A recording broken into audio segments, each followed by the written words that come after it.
zeti bol thiam tum tu po chu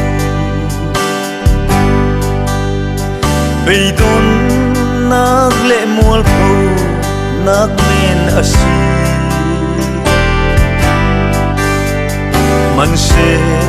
tang dor zeti boy pai rong bol na a don tu po chu boy pai trôi san let ro so mi an si boy khi ral kap tha chu har sat boy nak bole a chim ban lo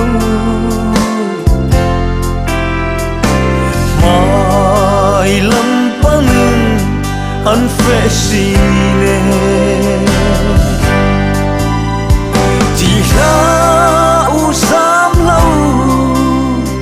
Pathian kan mai lami ajan chu chui ram chu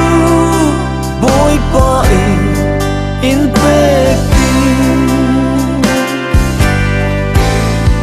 veidam pi mai lami zordan ti pilianin in kham themi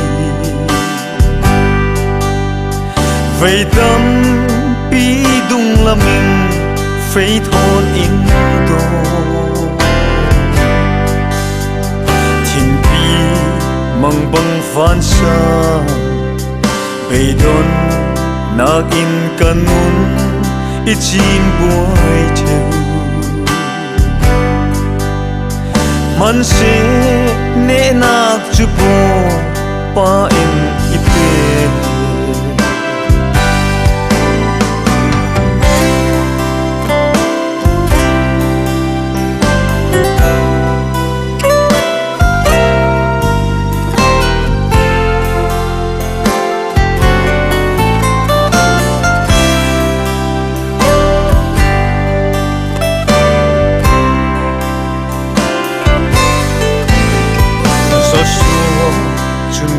pai rum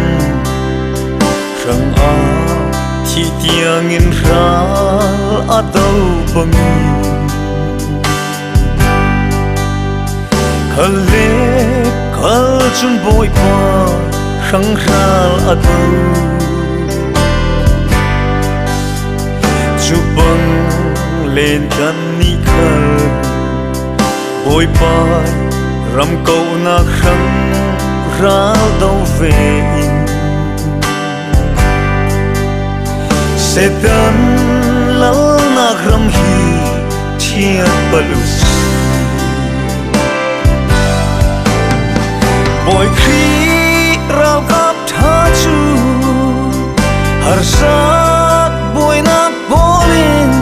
a chim pan lo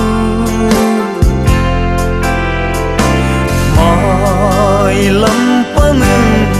an freshine dia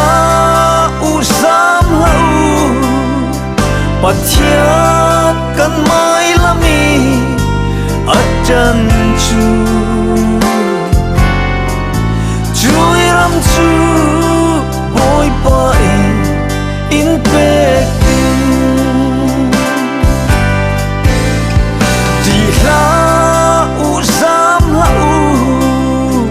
Pathian kan mai lami